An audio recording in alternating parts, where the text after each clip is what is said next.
Hello my dear students, this is Rishikesh, your science coach. आप सभी का स्वागत है आपके अपने यूट्यूब चैनल माधवास ट्यूटोरियल पे।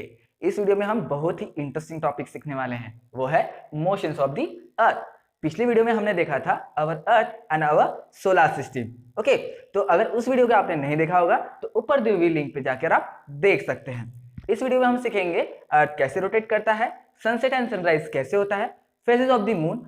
इस सब को हम प्रैक्टिकली और कॉम्प्रिहेंसिवली एक ही वीडियो में देखने वाले हैं। ओके, और भी कुछ amazing facts about our earth, so stay connected.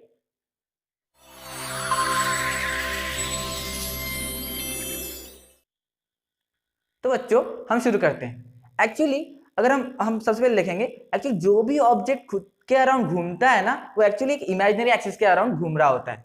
Like a top, अगर हम टॉप का एग्जांपल देखेंगे, अगर हम उसे घूमता हुआ गौर से देखते हैं तो एक्चुअली वो एक हमें दिखता है कि एक एक्सिस के अराउंड, एक पॉइंट के अराउंड क्या हो रहा है, घूम रहा है। राइट, अगर हम खुद का भी एग्जाम्पल लेंगे, लाइक अगर हम घूमे, ठीक है, क्या हुआ, हमें खुद के एक पॉइंट के अराउंड क्या हो रहा है, घूम रहे हैं। तो जो भी ऑब्जेक्ट खुद के पॉइंट के अराउंड घूमता है ना, उसे हम रोटेशन कहते हैं। और जिस इमेजिनरी एक्सिस के अराउंड घूम रहा होता है उसे हम एक्सिस ऑफ रोटेशन कहते हैं।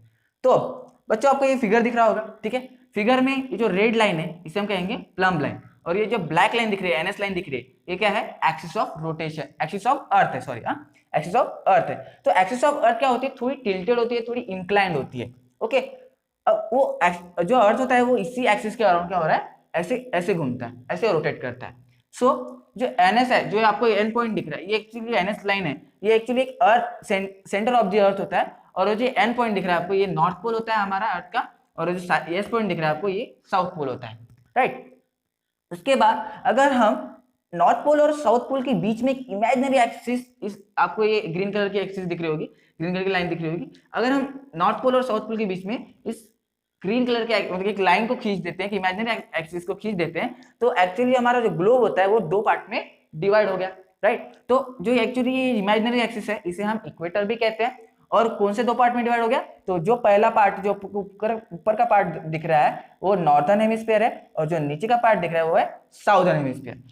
तो जो भी अर्थ की रोटेशन या फिर रिवॉल्यूशन होती है, ठीक है, रिवॉल्यूशन यानी सन के अराउंड जो घूमता है, ओके, तो हमने पिछले लेक्चर में देखा है। तो जो भी अर्थ की रोटेशन और रिवॉल्यूशन होती है उस पर बहुत सारे सारी चीजें डिपेंड होती है। लाइक जैसे कि दिन होगा कि रात होगी, ओके, अर्थ के रोटेशन और रिवॉल्यूशन पे सीजन कौन सा होगा, ये सारी चीजें डिपेंड होती है। तो हम ये कैसे, ये हम प्रैक्टिकली देखते हैं। सो बच्चों, आपको यहाँ पे क्या दिख रहा है, एक कैंडल दिखाई दे रहा है और एक बॉल दिखाई दे रहा है। राइट, अगर हम इसे कैंडल को एक सन मानेंगे और इसे हम अर्थ मानेंगे, तो आपको दिखाई दे रहा होगा कि अर्थ का एक पार्ट लाइट में दिखाई दे रहा है और एक पार्ट डार्क में दिखाई दे रहा है। ओके, तो एक्चुअली ये जो है ये नॉर्थ पोल है और एक साउथ पोल है, और ये बीच का इक्वेटर है। और मैंने पहले बताया आपको अर्थ कैसे रोटेट, हमारे अर्थ एक्सिस पे रोटेट करती है। ओके, तो हमारी अर्थ रोटेट कैसे करती है, तो हमारी अर्थ रोटेट करती है एंटी क्लॉकवाइज, यानी वेस्ट टू ईस्ट। ओके, तो देख आपको दिखाई दे रहा होगा कि एक पार्ट धीरे धीरे लाइट में आ रहा है तो दूसरा पार्ट डार्क में जा रहा है। ठीक है, अब हम इसे एग्जाम्पल के तरीके से समझने की कोशिश करेंगे। तो ये जो आपको व्हाइट बिंदी दिखाई दे रहे हैं ना, इसे हम एज अ इंडिया समझेंगे। ओके, तो आपको दिखाई, देखो मैं बता रहा हूँ, यहाँ पे सनराइज के वक्त अगर हमने इसको लाके रख दिया और धीरे धीरे धीरे धीरे अर्थ को रोटेट किया, तो क्या हो रहा है, धीरे धीरे, मतलब यहाँ पे इंडिया में मॉर्निंग हो गई, फिर यहाँ पे आफ्टरनून हो गया, यहाँ पे धीरे धीरे धीरे इवनिंग, फिर सनसेट। ओके, फिर वो क्या हो जाएगा, धीरे पूरा एक रोटेशन लगाएगा, दूसरा पार्ट लाइट में आ जाएगा, और धीरे एक रोटेशन लगाने के बाद फिर से उसी पॉइंट पे आ गया, यानी सनराइज के वक्त। ओके, तो क्या हो गया कि एक अर्थ क्या कि एक पूरा एक रोटेशन लगाया, मतलब विथ अ पीरियड। तो इस पूरे सर्कल को हम क्या कहेंगे, एक रोटेशन कहेंगे। पूरे मतलब एक चक्कर लगाया ना उसने, तो इसे हम रोटेशन कहेंगे, और उस पीरियड ऑफ रोटेशन को हम एक दिन कहते हैं। और एक दिन को हम दो पार्ट में डिवाइड करते हैं, यानी एक डे टाइम होता है और एक नाइट टाइम होता है। ओके, तो इस पूरे दिन को हम 24 पार्ट्स में डिवाइड करते हैं, यानी 24 घंटे होते हैं। ओके, तो बच्चों अभी आपको समझ में आ गया कि अर्थ कैसे रोटेट करती है और दिन रात कैसे होते हैं। राइट, तो एक्चुअली अर्थ रोटेट भी करती है और सन के अराउंड रिवॉल्व भी करती है। वो कैसे, देखिए, मैंने बताया आपको कि अर्थ अपने एक्सिस के अराउंड रोटेट करती रहती है, और रोटेट करते करते सन के अराउंड क्या करती है, रिवॉल्व करती है। तो फॉर एग्जाम्पल अगर ये ओरिजिनल प्लेस हुआ अर्थ का, और इसी पूरा ये चक्कर लगा के अगर अर्थ को उसी ओरिजिनल प्लेस पे आने के लिए कुछ सर्टेन पीरियड ऑफ टाइम लगता है, उसे हम पीरियड ऑफ रिवॉल्यूशन कहते हैं। ठीक है, जैसे कि अब देखो द पीरियड ऑफ टाइम, यानी जो भी टाइम लग रहा है अर्थ को, earth takes to complete one revolution is called year, यानी हम उसे ईयर कहते हैं। और उस ईयर में कितना, मतलब उस पीरियड ऑफ रिवॉल्यूशन कितना हो गया, फिर वो हो जाता है 365 डेज एंड 6 आवर्स का। ओके, तो बट हम ग्रिगोरियन कैलेंडर के अनुसार क्या करते हैं, a year taken to have 365 days, यानी हम उसमें सिर्फ 365 डेज ही गिनते हैं। हम क्या कर रहे हैं, फिर 6 आवर्स को लॉस कर रहे हैं, यानी 6 आवर को गिन नहीं रहे, राइट।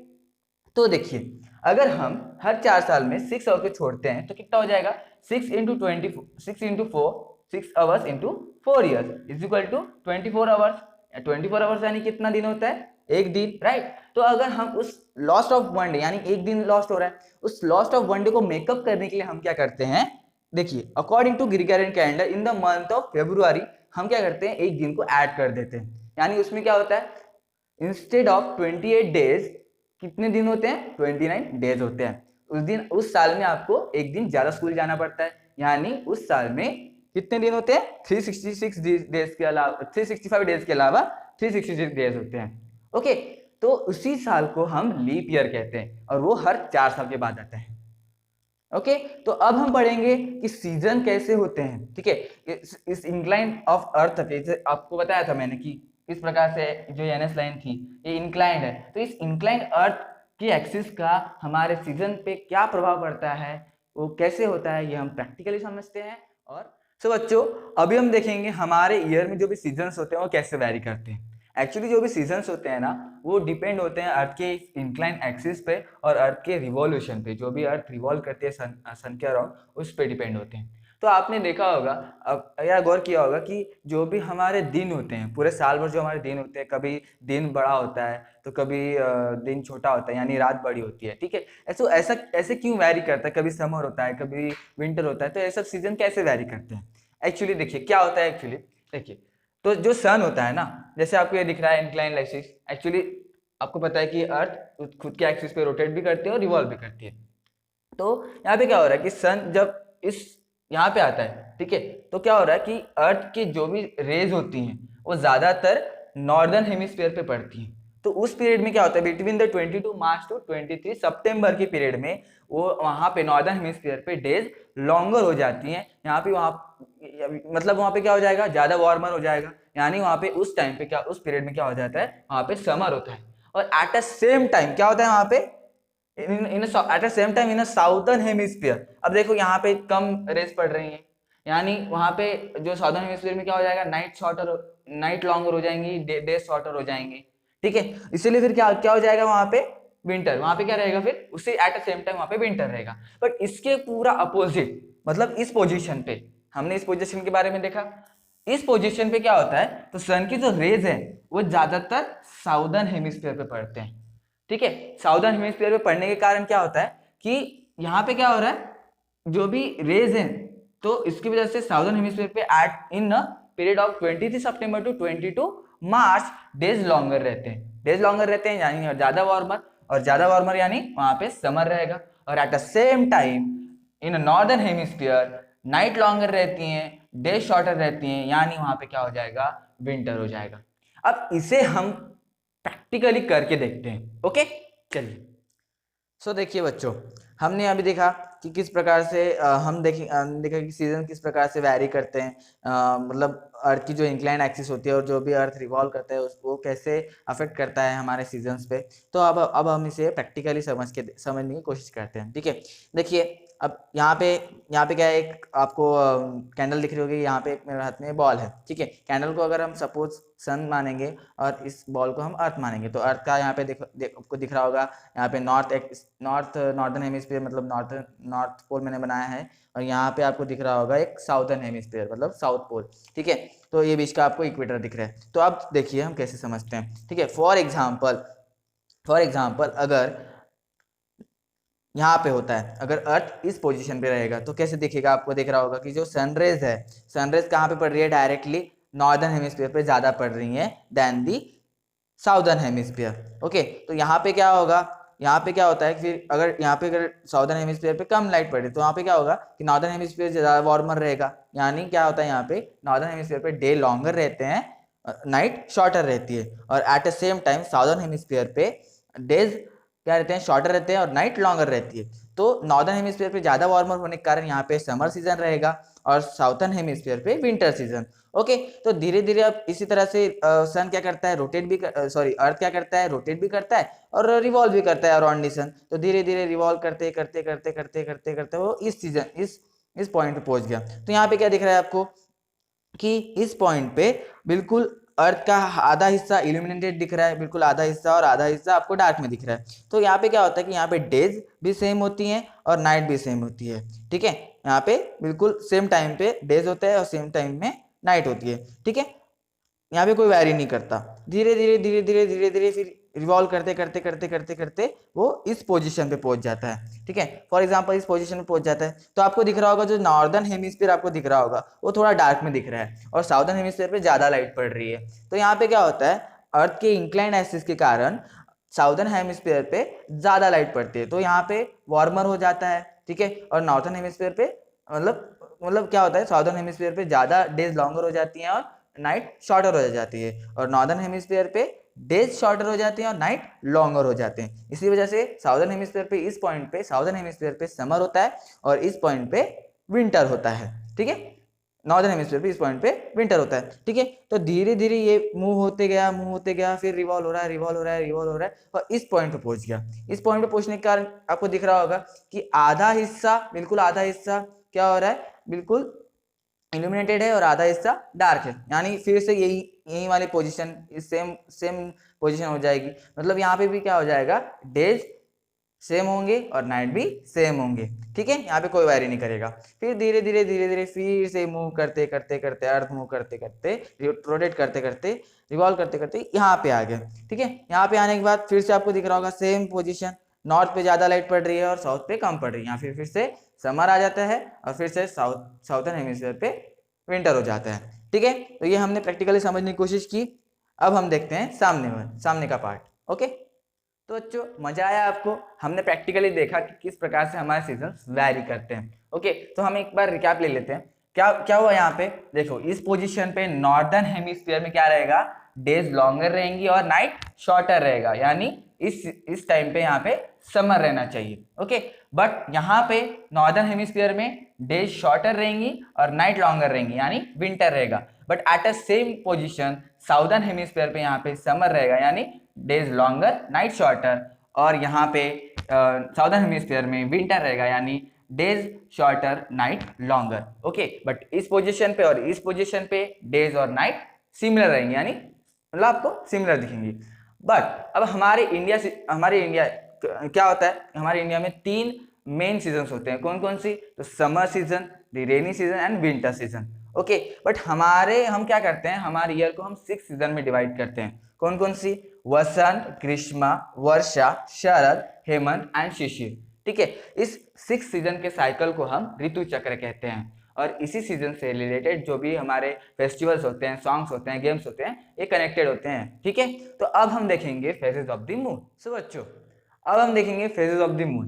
तो आपने देखा होगा कि कभी हमारा मून आधा दिखता है, तो कभी हमें पूरा फुल मून दिखता है, तो कभी हमें मून ही नहीं दिखता। तो ऐसा क्यों होता है? ठीक है, तो ऐसा होता है जैसे कि अगर आपको पता होगा कि मून कैसे कहाँ पे रिवॉल्व करता है, अर्थ के अराउंड रिवॉल्व करता है, और अर्थ और मून दोनों कहाँ पे रिवॉल्व करते हैं, तो सन के अराउंड रिवॉल्व करते हैं। तो इसी वजह से क्या होता है कि जो अर्थ का जो ऑर्बिट होता है और जो मून की ऑर्बिट होती है वो क्या हो जाती है, इंटरसेक्ट हो जाती है। इसी वजह से मून, अर्थ और सन स्ट्रेट लाइन में नहीं आते।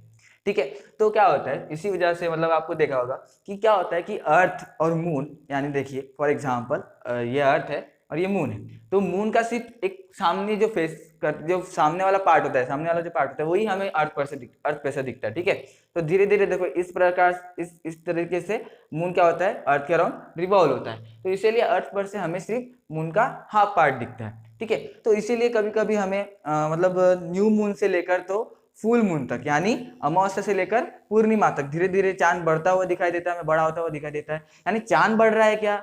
नहीं, चांद नहीं बढ़ रहा है, वहां का इल्यूमिनेटेड पार्ट बढ़ रहा है। ऐसा क्यों होता है? जैसे कि आपको हमने पिछले वीडियो लेक्चर में देखा था कि जो भी सैटेलाइट होते हैं, ठीक है, जैसे कि आपको पता होगा कि अर्थ की सैटेलाइट मून है, हम इसे सैटेलाइट कहते हैं। तो सैटेलाइट पर क्या होता है कि खुद की लाइट नहीं होती, वो क्या करेगा, सन की लाइट को रिफ्लेक्ट करेगा। सन पर मतलब सन की सनरेज वहां पे मून पे पड़ेंगे, उस सनलाइट पे पड़ेंगे, और वो ही मून मतलब उसका ही जो रेज है, उसकी जो लाइट है वो हम पे हमें दिखती है, ठीक है, वो रिफ्लेक्ट करता है। तो इसी वजह से क्या होता है कि जब अर्थ अर्थ यहाँ पे होता है और मून यहाँ पे होता है, इसी वजह से उस पर सनरेज नहीं पड़ती, इसीलिए वजह से उसका जो फेस पार्ट है, वो जो पार्ट है हमें वो दिखता नहीं है। ओके, तो धीरे धीरे जब इधर इधर मतलब मून इधर इधर आता है, इधर इधर रिवॉल्व करता है, फिर धीरे धीरे हमें उसका इल्यूमिनेटेड पार्ट दिखते जाता है, इसीलिए फिर वहां पे जो इल्यूमिनेटेड पार्ट हो रहा है वो बिगर बिगर होते जाता है। फिर फाइनली जब अर्थ, सन और मून इस तरह से होते हैं, तब हमें पूरा मून दिखता है। और फिर धीरे धीरे जब मून इधर इधर रिवॉल्व होते जाता है, तब धीरे धीरे फिर न्यू मून, फुल मून से लेकर तो न्यू मून का जो सफर होता है, वो धीरे धीरे धीरे जो इल्यूमिनेटेड पार्ट होता है वो क्या होते जाता है, स्मॉलर स्मॉलर होते जाता है। ठीक है, तो क्या होता है एक्चुअली देखिए, अब on a full moon night यानी पूर्णिमा को हमें पूरा मून दिखता है, और न्यू मून नाइट को हमें क्या दिखता है, कुछ भी मून नहीं दिखता। तो एक्चुअली वहां पे मून है या नहीं है, नहीं, ऐसा नहीं होता है, तो वहां पे मून होता है। ओके, देखिए अब एक पीरियड लगता है एक्चुअली न्यू मून से लेकर फुल मून तक, ठीक है। From the new moon to full moon it takes a 14 to 15 days, और उसी फोर्टनाइट को, उसे हम 14 से 15 दिन को क्या कहते हैं, वैक्सिंग मून कहते हैं, ठीक है। यानी अमावस्या से लेकर तो पूर्णिमा तक का जो भी सफर होता है उसे हम वैक्सिंग मून कहते हैं, और उसे हमारे भारतीय संस्कृति में शुक्ल पक्ष भी कहा जाता है। ठीक है बच्चों, उसके बाद फुल मून से लेकर तो न्यू मून तक का सफर, जो भी फुल मून से लेकर न्यू मून तक का सफर होता है, वो भी 14-15 दिनों का होता है, और उसे हम उस फोर्टनाइट को 14-15 दिन के पीरियड को हम वैनिंग मून कहते हैं, और इसी वैनिंग मून को हमारे भारतीय संस्कृति में कृष्ण पक्ष भी कहा जाता है। ओके, तो अगर हम इस दोनों वैक्सिंग और वैनिंग मून को ऐड करेंगे, तो पूरा जो पीरियड होता है न्यू मून से लेकर, एक पूर्णिमा से लेकर तो दूसरे पूर्णिमा तक, वो होता है 28 to 30 डेज का। तो उसे हम कहेंगे एक लूनार मंथ। क्या कहेंगे, एक लूनार मंथ कहेंगे। ओके, तो उस लूनार मंथ के हर एक दिन को हम क्या कहते हैं, तिथि कहते हैं। अगर आपने अपने कैलेंडर में देखा होगा तो तिथिज होती हैं, ठीक है, मतलब एकादशी होती है, ठीक है, अलग अलग तिथि आपने देखी होगी, तो वो तिथि होती है। ठीक है बच्चों, तो ये होता है पूरी तरह से फेजेस ऑफ मून। तो समझ में आ गया। तो हम छोटा सा एक रिकैप ले लेते हैं। तो हमने इस वीडियो लेक्चर में क्या क्या सीखा, हमने सीखा कि अर्थ अपने एक्सिस पे कैसे रोटेट करता है, उसी वजह से सनराइज और सनसेट कैसे होते हैं, उसकी वजह से उसके बाद हमने अर्थ की इंक्लाइन एक्सिस के बारे में पढ़ा।